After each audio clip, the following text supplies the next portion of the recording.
Deer learner, previous ডেতে আমরা course 509 এর ব্লক 3 এর ইউনিট নাম্বার 7 37 নাম্বার পেজ অবধি দেখে নিয়েছিলাম। তো আজকে আমরা বাকি অংশ কন্টিনিউ করছি। তো রয়েছে আমি 38 নাম্বার পেজে, কোর্স 509 ব্লক 3 পেজ নাম্বার 38। তো সেখানে আমরা পাবো যে ধারণা মানচিত্র বা কনসেপ্ট ম্যাপ। তো প্রথমেই প্রশ্ন হচ্ছে ধারণা মানচিত্র বা কনসেপ্ট ম্যাপ কি। তো সেটা 38 নাম্বার পেজে যে উপরের অংশে দেখতে পাচ্ছেন মানচিত্রের ধারণা। তারপর রয়েছে ধারণা মানচিত্রের বৈশিষ্ট্যগুলি লিখুন। তো ধারণা মানচিত্রের বৈশিষ্ট্য ওইখানে দেয়া আছে 6টা বৈশিষ্ট্য। হ্যাঁ, খুব সম্ভবত 6টা বৈশিষ্ট্য দেয়া আছে, সেগুলো দেখবেন। ধারণা মানচিত্রের বৈশিষ্ট্যগুলি যদি আমরা দেখতে পাচ্ছি, ধারণা মানচিত্র রেখাচিত্রের উপস্থাপন যা ধারণার মধ্যে অর্থপূর্ণ সড়ক সম্পর্ক গড়ে তোলে। 2 নম্বর অভয়বাচক সম্মত ধারণার মধ্যে যুগসূত্র বর্ণনা করে। 3 নম্বর সাধারণ ধারণা লিখিতভাবে বৃত্তের মধ্যে অথবা বক্সের মধ্যে কতগুলি শব্দ লাইনের দ্বারা যুক্ত করা হয়। 4 নম্বর ধারণাকে সাজানো হয় শ্রেণীক্রম অনুযায়ী উপর থেকে নিচু পর্যন্ত গুরুত্বপূর্ণ সাধারণ ধারণা উপরে এবং ক্রমশ নিচের দিকে নামবে। 5 নম্বর সেখানে এক যুগসূত্র থাকবে ধারণা যুক্ত করে। 6 নম্বর বিষয় অতিক্রম করে ধারণার সংহতি স্থাপন করা। চিত্র 1 নম্বরে বর্ণনা করেছে ধারণা মানচিত্রের বৈশিষ্ট্য। তো এই যে একটা ধারণা মানচিত্র বা কনসেপ্ট ম্যাপ দেওয়া আছে যে জল জল কোন কোন কাজের সঙ্গে যুক্ত। জল কৃষি কাজের সঙ্গে যুক্ত, শিল্পের সঙ্গে যুক্ত, আবার মাছের ব্যবসার সঙ্গে যুক্ত। মাছের ব্যবসা আবার কয় ধরনের হয়? মাছের ব্যবসা আবার 2 ধরনের হতে পারে, অন্তর্দেশীয় মৎস্য ব্যবসা আবার সমুদ্রপথে মৎস্য ব্যবসা। তো এই কৃষি হোক, শিল্প হোক, মাছের ব্যবসা হোক, সবকিছু কিন্তু কিসের সঙ্গে যুক্ত? সেগুলো আবার অর্থনৈতিক কর্মকাণ্ডের সঙ্গে যুক্ত। তো এই যে জলের সঙ্গে কৃষি, জলের সঙ্গে শিল্প, জলের সঙ্গে মাছ ব্যবসা, আবার মাছ ব্যবসা, শিল্প, কৃষি প্রভৃতির সঙ্গে অর্থনৈতিক কর্মকাণ্ড যেগুলো যুক্ত, এগুলো হচ্ছে ধারণা মানচিত্র। তো ধারণা মানচিত্র কনসেপ্ট ম্যাপ কিন্তু আগে থেকে আমরা পেয়েছি, সেটা আমাদের কাছে নতুন ধারণা নয়, আগে থেকে আমরা পেয়ে গেছি, সেটা সম্বন্ধে আমরা কম বেশি সবাই কিছুটা জানি। তো 38 নাম্বার পেজ এতটুকুই ছিল। যাচ্ছি 39 নাম্বার পেজে। তো 39 নাম্বার পেজে যেটা পাবো হচ্ছে প্রশ্ন যে ধারণা মানচিত্র প্রস্তুত করার জন্য পদক্ষেপগুলি লিখুন। তো কনসেপ্ট ম্যাপ বা ধারণা মানচিত্র তৈরি করার জন্য কিছু পদক্ষেপ গ্রহণ করতে হয়, কিছু পদক্ষেপ অনুযায়ী কাজ করতে হয়, তাহলে আমরা কনসেপ্ট ম্যাপ বা ধারণা মানচিত্র তৈরি করতে পারবো।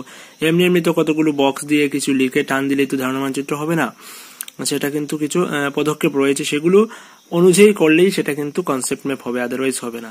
তো শিখতে হবে আপনার ধারণা মানচিত্র প্রস্তুত করার জন্য পদক্ষেপগুলি কি কি। তো সেখানে কিন্তু 7টা পদক্ষেপ দেয়া আছে 39 নাম্বার পেজে, দেখে নেই এক পলক।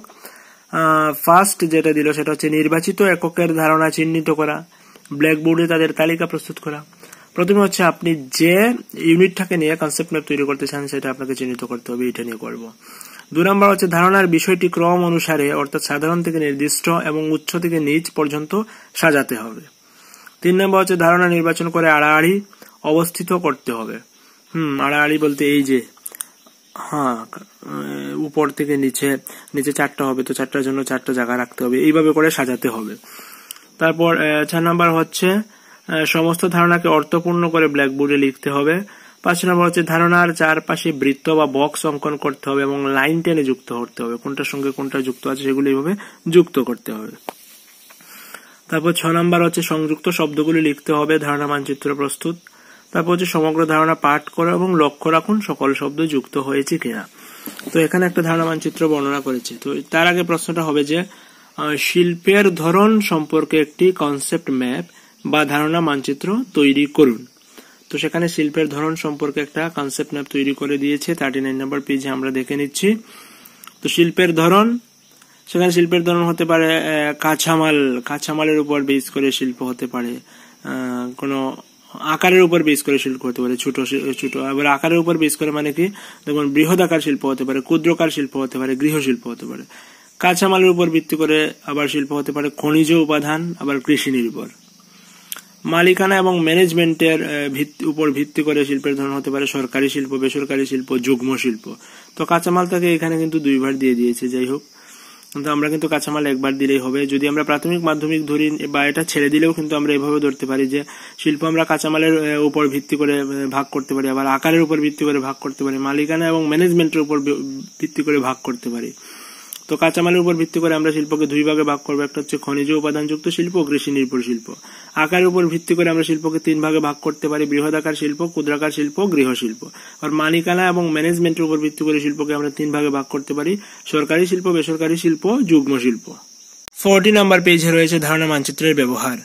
তো সেটা কিন্তু একটু নিচেই প্রশ্ন পাবেন যে আচ্ছা আগে প্রশ্নগুলো দেখে নিই। প্রথম যেটা প্রশ্ন দিল 40 নম্বর পেজে, ধারণা মানচিত্র বলতে কি বুঝো। তো ধারণা মানচিত্র বা কনসেপ্ট ম্যাপ বলতে আমরা কি বুঝি সেটা কিন্তু আগে দেখে নিয়েছি। তারপরে যেটা প্রশ্ন দিল যে শিক্ষার্থীরা শিক্ষণের মূল্যায়ন প্রক্রিয়ায় ধারণা মানচিত্র কিভাবে ব্যবহার করা যায় তা বর্ণনা করুন। তো শিক্ষার্থীরা শিক্ষণের মূল্যায়ন প্রক্রিয়ায় ধারণা মানচিত্র কিভাবে ব্যবহার করা যায় তা বর্ণনা করুন। প্রশ্নটা হবে অ্যাকচুয়ালি শিক্ষার্থীর শিক্ষণের মূল্যায়ন প্রক্রিয়ায় ধারণা মানচিত্র কিভাবে ব্যবহার করা যায় তা বর্ণনা করুন। তো সেটার আনসার কিন্তু 40 নম্বর পেজে এই যে উপরের অংশে এইটাই হচ্ছে আনসার, দেখতে পাচ্ছি। তো আনসারটা হচ্ছে পাঠ শিক্ষার যে কোনো স্তরে ধারণা মানচিত্র ব্যবহার করা হতে পারে। যখন এটা প্রাথমিক স্তরে ব্যবহার করা যায়, শিক্ষার্থীরা সম্পূর্ণ চিত্র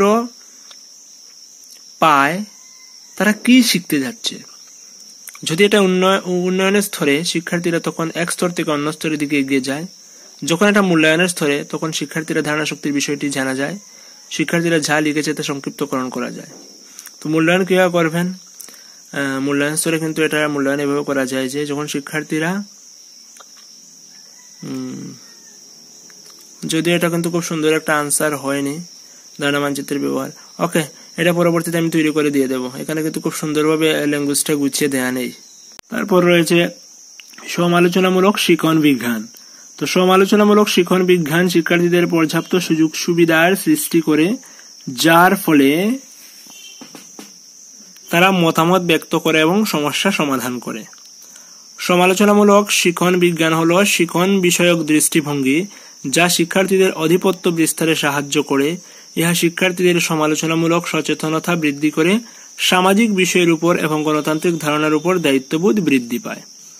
তো প্রশ্ন হচ্ছে সমালোচনামূলক শিক্ষণ বিজ্ঞান কি, সেটা কিন্তু শিখতেই হবে সমালোচনামূলক শিক্ষণ বিজ্ঞান কি। তারপরে যেটা প্রশ্ন হতে পারে সেটা হচ্ছে সমালোচনামূলক শিক্ষণ বিজ্ঞানের উদ্দেশ্যগুলি কি কি। আমি আবার বলছি, সমালোচনামূলক শিক্ষণ বিজ্ঞানের উদ্দেশ্যগুলি কি কি। তো উদ্দেশ্য জানার জন্য ওই যে দেখতে পাচ্ছেন 41 নম্বর পেজে অনেকগুলো উদ্দেশ্য দেওয়া আছে, তো এগুলো শিখতে হবে। 1, 2, 3, 4 করে উদ্দেশ্য দেওয়া আছে এবং সেখানে সুপারিশকৃত পদক্ষেপ যা অনুসরণ করা যায় তা নিম্নে ব্যক্ত করে দেয়া আছে, এগুলো দেখে নেবেন। তো সেটা হচ্ছে এতটুকু পর্যন্ত দেখে নিলেই হবে। Page number 41। 2 নাম্বার পেজে প্রশ্ন দিয়েছে যে সমালোচনামূলক শিক্ষণ বিজ্ঞানের উদ্দেশ্যগুলি কি কি। তো উদ্দেশ্যগুলি কিন্তু আমরা আগের পেজে দেখে নিয়েছি। তারপরে একটা যেটা প্রশ্ন দিল যে এই সমালোচনামূলক শিক্ষণ বিজ্ঞানের দৃষ্টিভঙ্গি প্রেক্ষিতে শিক্ষার্থীদের ভূমিকা বর্ণনা করুন। তো শিক্ষার্থীদের ভূমিকা কি সেটাও কিন্তু আগের পেজে রয়েছে, এই যে দেখতে পাচ্ছেন আমরা 40 এবং 41 নাম্বার পেজের ফার্স্ট লাইনে যেগুলো দেখেছিলাম। সমালোচনামূলক শিক্ষণ বিজ্ঞান শিক্ষার্থীদের প্রাপ্ত সুযোগ সুবিধা সৃষ্টি করে, যার ফলে তারা মতামত ব্যক্ত করে এবং সমস্যা সমাধান করে। তো সমালোচনামূলক শিক্ষণ বিজ্ঞানে শিক্ষার্থীর ভূমিকা হচ্ছে মতামত ব্যক্ত করা এবং সমস্যার সমাধান করা।